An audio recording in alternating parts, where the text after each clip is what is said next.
हे देवी भुवनेश्वरी, आज मुझे ज्ञात हुआ कि आपके हर संकेत के पीछे लोक कल्याण के कई कारण छिपे हैं। अंततः देवी गंगा को धरती पर आना पड़ा। उन्हें लाने के लिए भगीरथ को कितने यत्न करने पड़े। हाँ महादेवी, हिमालय देवी गंगा का स्थायी निवास है, किंतु अभी तो देवी गंगा शिव की जटाओं से निकली हैं। महादेवी, उनकी यात्रा बड़ी लंबी है। इस यात्रा में एक अनोखा संगम होने वाला है। कैसा संगम महादेवी भुवनेश्वरी?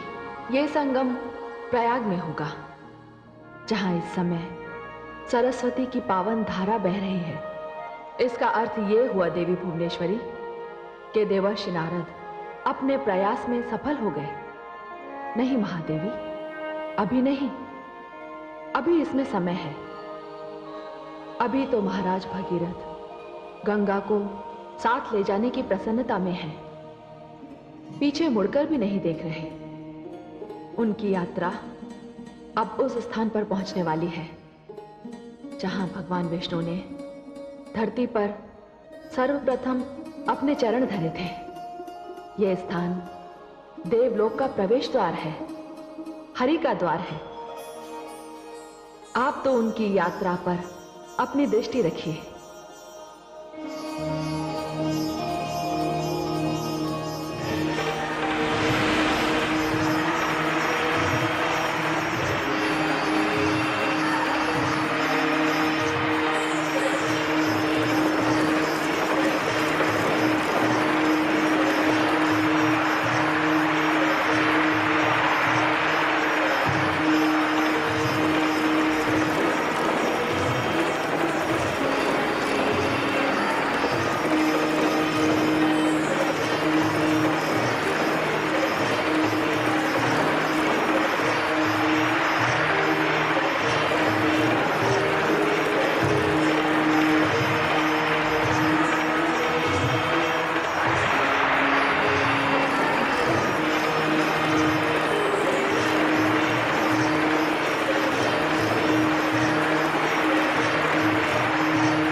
ये तो वैसा ही प्रकाश है तो पद्मनाभ भगवान श्री विष्णु के नखों से निकलता रहता है। अवश्य ही नीलकंठ के चरण पड़े हैं, अन्यथा ये प्रकाश न होता।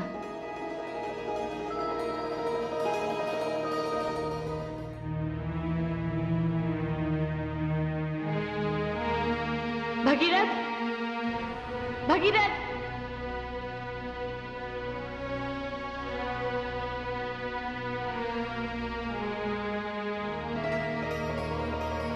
इस स्थान की परिक्रमा किए बिना तो मैं यहां से जा ही नहीं सकती।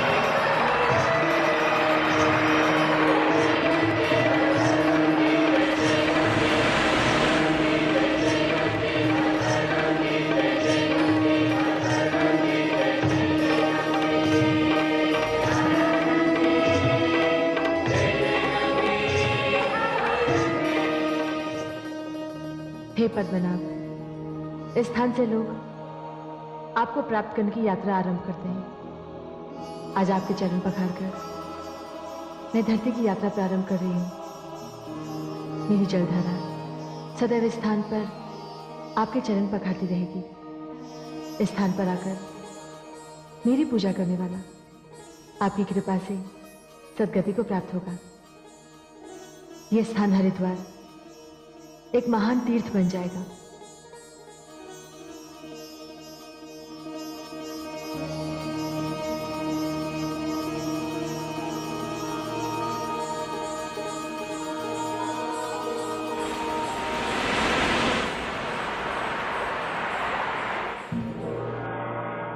हे देवी भुवनेश्वरी, देवी गंगा तो यही मार्ग में रुक गई। हाँ महादेवी, इस स्थान पर भगवान श्री विष्णु के प्रथम बार चरण पड़े थे। जब सागर मंथन के समय अमृत निकलने पर देवताओं और दानवों में अमृत कलश को लेकर विवाद प्रारंभ हुआ, तब भगवान विष्णु ने यही मोहिनी रूप धारण कर देवताओं की समस्या का निवारण किया था। मैं समझ गई देवी भुवनेश्वरी, जहां जहां भगवान विष्णु के चरणों का स्पर्श हुआ है, वहां वहां से देवी गंगा उनके चरण पखारती हुई निकलेंगी। किंतु हे देवी भुवनेश्वरी, इस भोले भगीरथ का क्या होगा?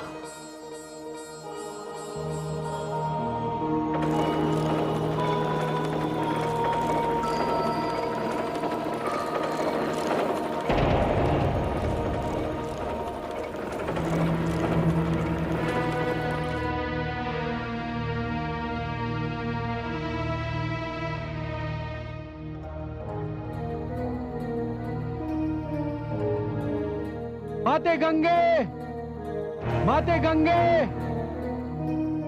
माते गंगे, माते गंगे,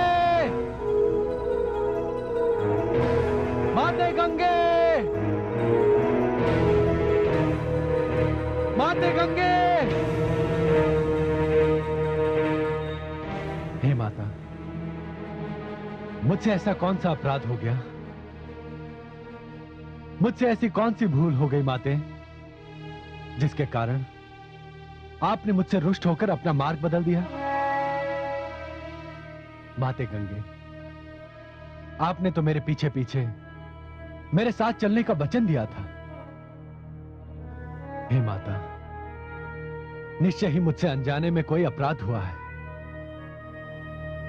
यदि ऐसा हुआ हो तो मेरा अपराध क्षमा कीजिए माते। मुझे दर्शन दीजिए, मुझे दर्शन दीजिए माते, मुझे दर्शन दीजिए।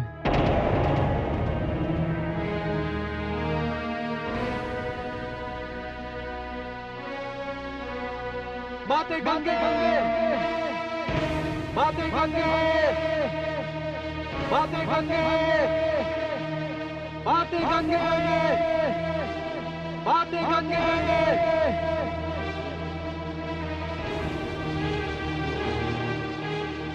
हे माते, मेरी ध्वनि का मुझ तक लौट आने से ऐसा लगता है कि जैसे आपने मेरी प्रार्थना को ठुकरा दिया। कदाचित आपको ज्ञात नहीं है माते कि मैं अपनी राजधानी से प्रण करके निकला हूं कि जब तक अपने पितरों का उद्धार होते देख नहीं लूंगा, अपने नगर लौट कर नहीं जाऊंगा माते। लौट आइए माते, आप जहां कहीं भी हैं लौट आइए। माते गंगे, माते गंगे, माते गंगे, माते गंगे, माते गंगे, माते गंगे।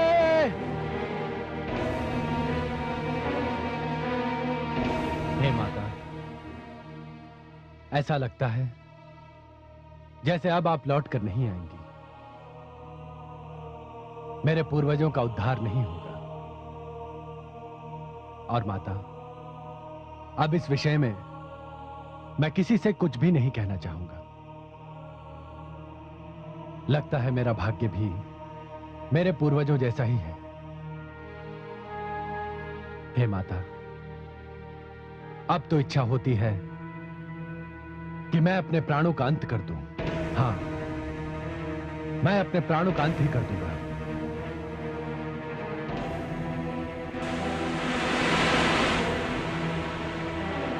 भगीरथ, भगीरथ, भगीरथ।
हे देवी भुवनेश्वरी, ये कैसा अनर्थ होने जा रहा है? देवी गंगा को तो ये ज्ञात ही नहीं कि भगीरथ ने मन ही मन क्या निर्णय ले लिया। मैं अभी जाकर देवी गंगा को सूचित कराती हूं। यदि वे अपनी इसी मंथर गति से चलती रही तो अनर्थ हो ही जाएगा।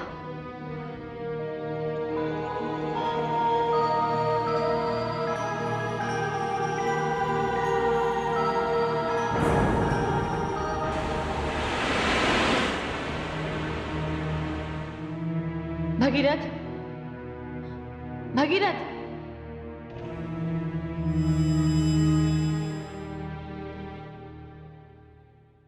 प्रणाम महादेवी। देवी गंगे, प्रणाम का शिष्टाचार छोड़िए और भगीरथ की रक्षा कीजिए। भगीरथ की रक्षा? क्या हुआ भगीरथ को? देवी गंगे, अपने पूर्वजों के कल्याण के लिए वो ये समझकर आगे बढ़ रहा है कि आप उसके पीछे पीछे आ रही हैं, किंतु आपको ना पाकर वो इतना निराश हो गया कि... मैं समझ गई महादेवी। भगीरथ जानता ही नहीं कि मैं कहां हूं, और मुझे ना पाकर उसका निराश होना तो स्वाभाविक है। समय कम है देवी गंगा, शीघ्र उसके पास जाओ। प्रणाम।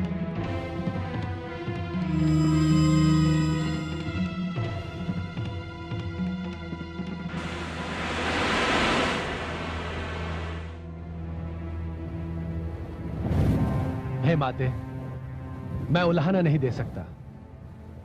यदि आपके विषय में भगवान शिव से भी पूछने जाऊं तो भी माते, आप तो सर्वशक्तिमान हैं। किंतु माते, मैं अपनी निराशा का क्या करूं? मैं असफल नहीं लौट सकता माते। इसलिए मैंने निश्चय कर लिया है कि मैं अपने प्राणों का अंत कर दूंगा।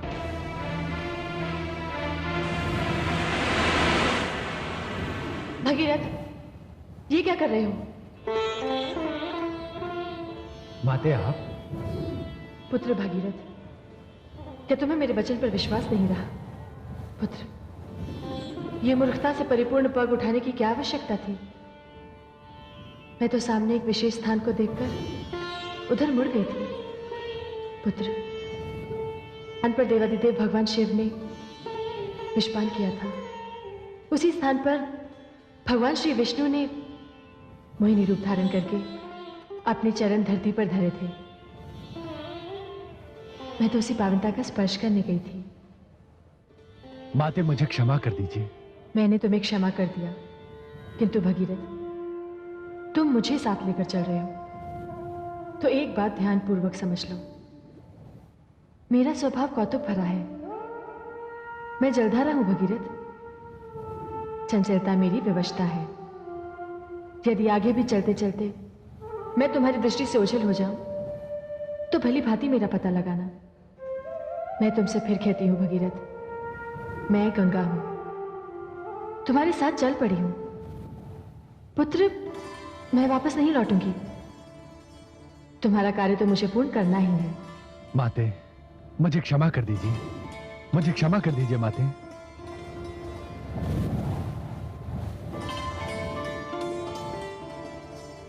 चलो भगीरथ। चलिए माते।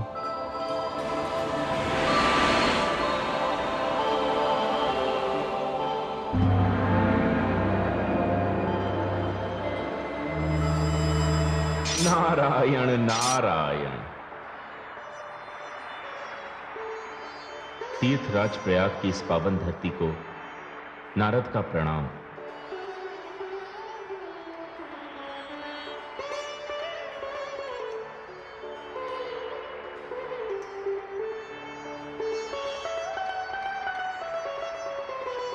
माते,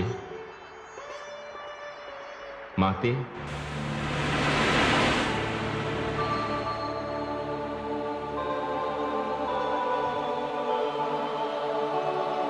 पुत्र नारद। प्रणाम माते। माते, आपके पुत्र का कार्य संपन्न हुआ। महाराज भगीरथ देवी गंगा को लेकर चल पड़े हैं। वे किसी भी क्षण यहां पहुंचेंगे और शीघ्र ही ब्रह्मलोक का सूनापन आपके आगमन से समाप्त हो जाएगा। पुत्र नारद, अपनी माता पर ही नहीं, तुमने इस पृथ्वी पर भी उपकार किया है। पुत्र, गंगा के आगमन से पृथ्वी धन्य हो जाएगी। माते, यही शुभ समाचार देने में यहां आया था। अब ब्रह्मलोक जाकर पिताश्री आदि प्रजापति ब्रह्मा जी को भी यह समाचार दे दूं। तेरा कल्याण हो पुत्र। प्रणाम माते। नारायण नारायण।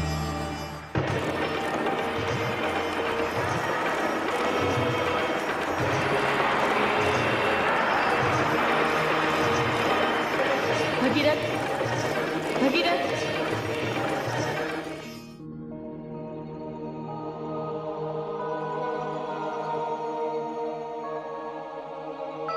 क्या बात है माते?